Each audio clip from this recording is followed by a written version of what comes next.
All right, guys. Want to welcome you back to the Conviction Fiction. My name is Antoine Rivers, and this is the podcast where real stories reshape the narrative of life after incarceration. In this special episode, we're joined by none other than Christopher Willars, a powerful voice for redemption, resilience, and second chances.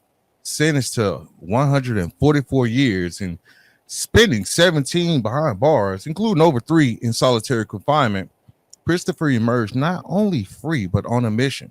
Since his release in 2020, he has reached over 44 million people globally through the art of storytelling, using platforms like TikTok, Instagram, and YouTube, and just social media to share raw, authentic content that speaks to the realities of incarceration and reentry.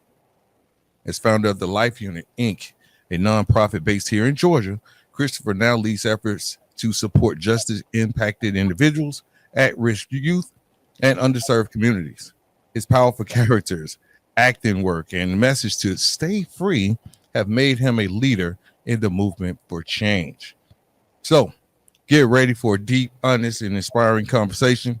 This is the Conviction Fiction.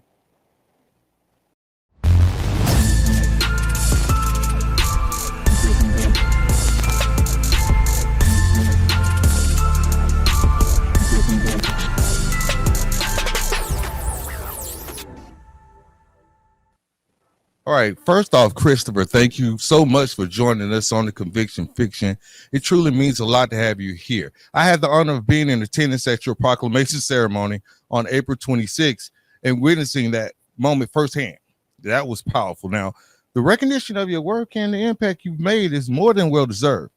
What was that moment like receiving such an award from the mayor? I'm grateful. I'm humbled, just to be on this side of things. And then me as somebody that came home after long-term incarceration, now I've been home for over close to 5.5 years. I've been working extremely hard. I've been working extremely hard without really looking for recognition. But at the same time, it's good to be recognized. It's things like that allows other doors to be open. So since Mayor Kobe of South Fulton extended the proclamation in honor, just from that, it's kind of catapulted me into some amazing opportunities since then already. Awesome. Now, your story has reached millions and your impact is undeniable. Can't I watch some of those skits and I'll be like, bro, you took me back. And then sometimes it's like, ooh, that's a sad situation. Now, from serving 17 Yeah. years behind the walls to becoming a global voice for change, it's clear that your journey has shaped the powerful work that you're doing today. Now, can you just like take us back? Let's just go back a little bit to the beginning. Can you share a bit about your personal journey and what led you to this mission and movement? Yeah, and I gotta refresh those facts because it's not 40 million people total. Just Mm. in the last month, we reached 54 million people globally just in Jeez, one right. month. That's So crazy, bro. I don't know what the yeah I don't know what the I'm grateful because as I always say, whenever given an opportunity to speak, be heard, and I'm not supposed to be here. Yeah. I'm somebody that in 2003 was given 144 years in prison, and I spent over 3.5 years or close to 3.5 years in solitary confinement. And I went from a place where I wasn't heard, I wasn't seen, to now being able to be heard and seen, but not for my own self, but for those that aren't able to tell their own stories now. So it's a privilege, you know. Yeah, man, thank you for sharing that, man. You're not only inspiring, but you're humble at the same time. Many of us have seen those videos. Some bring humor, like I said, others hit hard with raw, just gritty truth. And you don't shy away Yeah. from the reality of it. And that's what makes your voice so impactful. That said, I want to take it a step further and ask, in your experience, what is the true impact of incarceration? Let me rephrase that. Not just for individuals, but what is the true impact of incarceration on the families, on entire communities? Oh man, we need more. We need more than one show to get into that.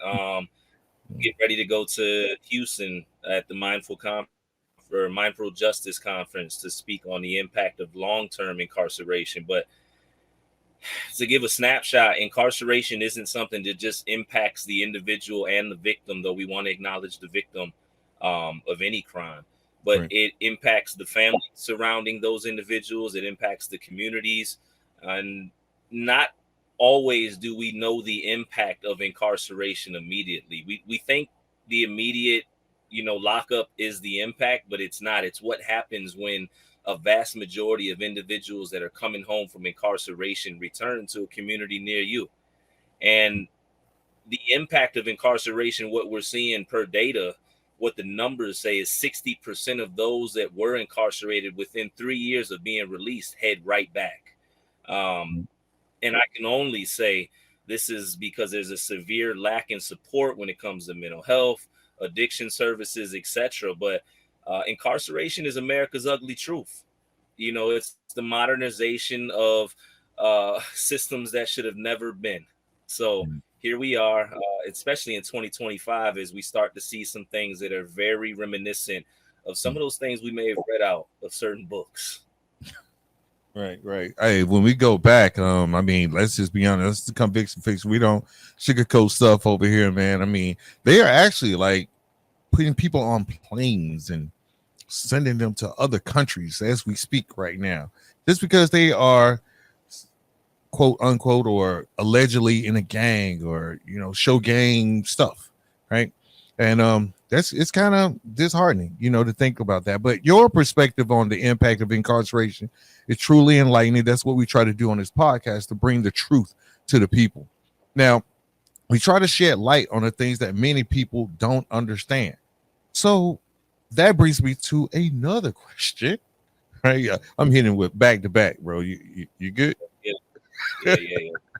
All right. So how would you define the current purpose and reality of the penal system? Is it really reforming, or in your view, is it truly functioning the way it should, or the way that it is portrayed in public? It depends. I think about places like Lawrenceville Correctional Center, where they don't need solitary confinement because there's no fights. It's all programming. They're bringing in a lot of resources. That's in the Commonwealth of VA. I think about Maine State Prison, where I'm getting ready to head, where they wear street clothes, go to work, come back. It's depends where you're at. Where I'm at, Georgia Department of Corrections, we got the worst system out the state, out the country. I believe that. I travel all the time, full time, state to state, city to city. I deal with multiple Department of Corrections, and the reality. Have you been to Alabama? Have you been to Alabama? I've got plenty of connections in Alabama. Shout out to my brother Austin there. Yeah, the life unit is in Alabama as well. The penal system's getting worse. That's the bottom line. There needs to be an overhaul when it comes to what it means to treat the individual that's incarcerated. If we really want to get to the root, we have to treat the root. We have to take time to really have the conversations and help individuals process the traumas that probably led them to penitentiary in the first place. We're not seeing that. I don't know when we see that. That's what we fight for. That's what we do by our own hands. Okay, so when you say the trauma, what trauma are you speaking about specifically? Are there certain traits of the criminal? No, it's not certain nor specific, but there's a range where you see the majority of individuals that are incarcerated either fall into that 70 percentile range of individuals that have mental health issues, either prior to or now that they're in that environment called prison, because environmental stress is the number one reason for any negative type of mental health issues. But we're also seeing addiction. We're seeing a multitude of different things, man. I agree. And I appreciate everything you shared so far. I just want to say I've been there too. I've seen the ups and downs. I've laughed in that place, bro. I did 15 years straight. Got out. I got out maybe 13 years ago. Well, this is 2012, 13 years this year.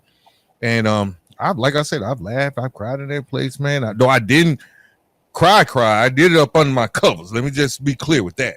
Because, thinking about my family and the loved ones I left behind, because when you're in that place, I had kids on the outside at the time, and yeah, those thoughts about my baby mama out there with Jody definitely made their rounds in my head. But over time, we learned to let that go. We learn how to compartmentalize just to survive. But let's just be real, man. You don't want to get caught crying in a place like that. Um, with that said, I want to ask you this: what role does narrative, both personal and public, what role does narrative play in how we view those who've been incarcerated? Because there's been a script written. You got the free world script, and you got the script that we really know about. How do we begin to shift the story? Yeah, well, just my thoughts immediately when it comes to narrative is not, I'm not really concerned with the other side. What I'm Okay. concerned with now in 2025 are people that look like me, you, that are pushing a negative narrative about the incarcerated population. Mhm. Monsters do exist, but there's a large majority of individuals coming home that are successful. They're business owners, they're starting nonprofits, they're doing community work, their fathers, their mother, whatever they're doing, it's being done. But the narrative that's going to continuously be pushed is going to be a negative one so we can justify prisons. You So know, how do we you have change that?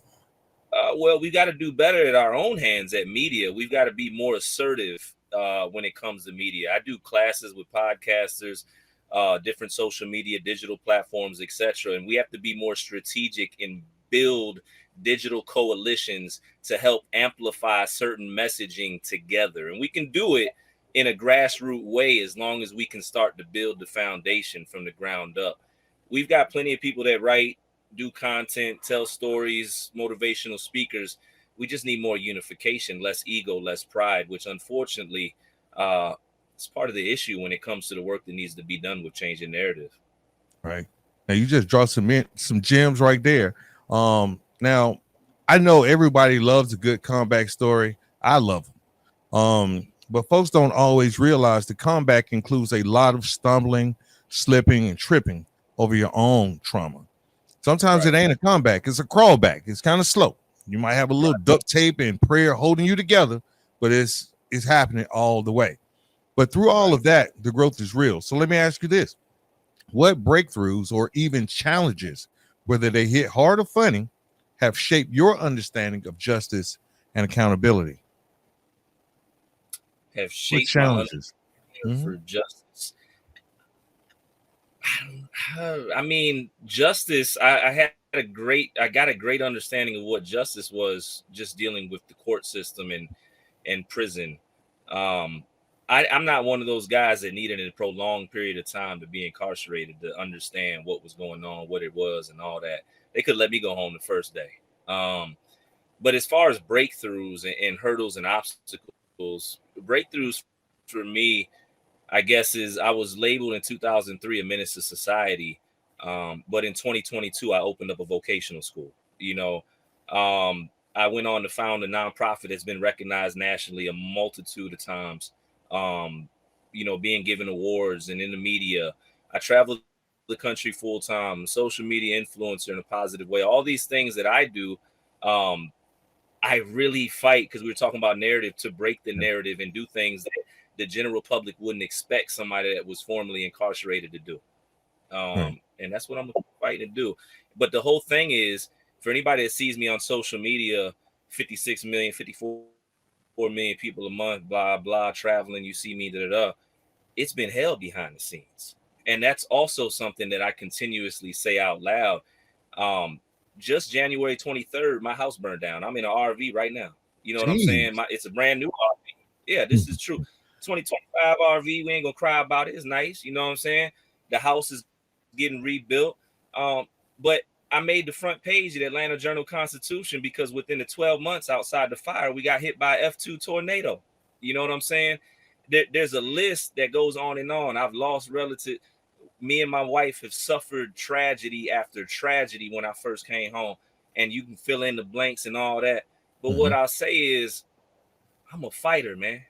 And it's really weird. I want to say this, man. If anybody sees a fighter, acknowledge that. And I'm saying that in the most humble way because when we talk about narrative, sometimes when you see somebody get hit so many times, you expect them to be down. But when you see them up, you think something's off. off. No, some of us are on fire, and Right. we really about this business, and we gonna shape the world. So I use any time that I run into something that's an obstacle or hurdle, something that's supposed to destroy me, because there's been a few things since I've came home to catapult off of it, and that's been my success, honestly, showing people how it's done. That's it, Awesome, man. man. Hey, look, those conversations like this, these are so necessary because let's be honest, society still has a long way to go when it comes to how it views formerly incarcerated people. Let's just be honest. Oh yeah, According to a yeah, 2021 report that I read about, nearly 3 out of 4 employees admit they're a little bit hesitant to hire someone with a criminal record. And even Pew, that research firm, they found that over 60% of Americans still believe that once a felon, always a felon, as if change isn't really possible or real. So, with that in mind, I want to ask, we moving on with the questions. How can we as a society begin to shift that conversation? I think you pretty much answered that. You know, you just gotta keep fighting, right? So it's not based on fear or stigma when society looks at you, but on truth, growth, and humanity, right? yeah. So I think that's important, man. Anything else you want to share? What you got going? You say you're going out to Texas. Yeah, man, I've got Texas, Houston, Texas for the Mindful Justice Conference. We got Colorado Okay. Springs coming up. We got Maine State Prison. I got an event up there with the Virginia ACLU and the Humanization Project in Charlotte, Virginia. Wow, It's a bunch of stuff, man. We that's got what's up. SETA conference coming up. Man, I'm working. Yeah. And anybody that's seeing this, my flights are sponsored for at least the next 10 months. Anybody sees my content, sees me, you message me. If you got a school, a prison, or anywhere, I can come up in there, lend my voice. I fly out there. You ain't got to pay nothing. You know what I'm saying? So I'm on a mission, straight up, man. I'd love to connect. All right, there we go. And now we know it's not going to be an easy road for those people that are, just getting out. Reentry is tough, period. But if we can get everyone on board, like Chris was just saying, really start doing the inner work, facing those underlying issues like trauma, drug abuse, self-esteem issues, struggles, and more importantly, understand that you are not alone. You're not alone. There's a village of people out here who've been through the same mess. And the power comes when we start sharing the blueprint with each other. That's how success stories are built, not in isolation, but in community, guys. And with that in mind, Chris, what advice would you offer to someone trying to reclaim their life and purpose after incarceration? Yeah. Well, my pointers, I guess, is first get some mental health support. It's unfortunate as somebody that works in intervention, mental health, all that, is a full-time advocate and gets to work and help people every day. I'm always seeing individuals run into those walls when it comes to mental health. PTSD is real, and you often don't know the impact of what you've endured until you're outside of that environment, which has been dishing it out. So anybody first, mental health support. But other things that helped me was I maintained a positive attitude. Last night I had to cuss somebody out to help them because No. they gave me an attitude. But yeah, I cuss people out. I'm a different type of guy. I cuss somebody out at the event that day. I fussed at them. But listen, I gotta say fuss, not cuss. You got to have a positive attitude with the people that are ready to support you, man. And I just bring up last night to say that one thing I always did, regardless if I got a no in the moment, I responded in a positive way. And sometimes it was those same no's that turned into yeses a little bit later. So I networked with a positive attitude. I surrounded myself with people that actually not just cared about my freedom, cared about theirs, but were progressive and positive and trying to do things that just would help community, that that were about humanity. Like my circle, man, everybody's productive, and I'm proud of that. Anybody that wasn't, they're gone. I see you later. We're gonna FaceTime. They know what it is. The other thing is I made 45 cents in prison, which is a lot more than some states pay. Some states don't pay you at all. Man, But no, no, that no. being said, when I came home, right, when I came home, I didn't have an issue with the type of job I got. I just wanted to get a job first. So, I live a certain way now. I work for myself, blah, blah, blah, blah, blah. But I was on a garbage truck for 2.5 years straight, hanging off the back before I turned into a driver. And I stayed consistent and disciplined with my plan, which was social media. So that's what kept me positive and productive in my downtime when I wasn't at work or wasn't with the family. I had something to focus on and develop. But those are just some of the things that helped me be successful. Awesome. Awesome. Now, that's what we believe in here on this podcast, man. We want to highlight those stories. We want to have more individuals like your story that you're sharing, that you're actually out there in the community doing something. We use our platform, my platform. I do this as a hobby, bro. I got a full-time job, but it's actually therapy for me because I'm giving back to the community. I'm out serving on, various boards around here in the community, not only for prevention, but for that reentry aspect. So, with that being said, bro, I want to appreciate you for coming on. Thank you so much for taking a little time today and sharing your wisdom and experience. Your journey is truly inspiring, and I wish you continued success in all the incredible work you're doing. But before we wrap up, I'd love for you to share any social media handles or websites where people can follow your work and get involved with the Life Unit. Yeah, man. So I appreciate everybody. I appreciate you for giving me the opportunity to be heard. I appreciate everybody that took the time out to hear us. Time is the most valuable thing you ever have. So I don't ever take anybody's time for granted. So thank you. But I'd love to connect. I'd love to get your feedback on my content, the message, the work that I do. You can find me on any social media platform at Christopher Life Willars. If you just want to see like all of the work outside of social media, you can just put my name in Google, Christopher Willars. And it's going to show you everything that's being done, and not just being done by me. I've got a great team with me. The Life Unit Inc. The Life Unit Inc. is my 501c3 nonprofit dedicated to prevention, intervention, and reentry work. You can check us out at thelifeunit.org. Doing full-time advocacy. I have Saturday support groups where you can connect with me directly every single Saturday. You can message me. You can do whatever, man. Let's get in contact. And like I mentioned, I'm on a full tour this year of trying to come to a city, a neighborhood, a prison, a school, a church, whatever it is, a detox center, anywhere that will have me. Yeah. I'm on a full-on mission. That's it. And good people are backing me. They want to see the work being done. And I'm trying to bring the message, man, and remind some people that they can do greater things than I did. I promise you. That's what my message is. If you hear me, just know you can do more. You can do greater. I promise you. You just got to start now. All right. And to all our listeners, make sure you like and subscribe and go follow Chris on those social media handles he put out there, the lifeunit.org, that 501c. Go check him out, man. Don't forget to subscribe to the Conviction Fiction podcast. Also, we are out here trying to get that story out because we explore life after incarceration, share the real stories, and challenge the stigmas around justice impacted individuals. If you've been moved by today's conversation, you don't want to miss what's coming next. So stay tuned and stay in. Hey, first, Chris, I want you to hang around after the show just a little bit. I'd love to catch up for a bit. And thanks again for being here, my man. All right, man. Thank you for having me, man. Great platform. Y'all make sure you check out Conviction Fiction, man, so you can hear more powerful stories of the formerly incarcerated individuals who built successful careers and lives. I just had to shout that out because I've been reading it the whole time, man. I appreciate it.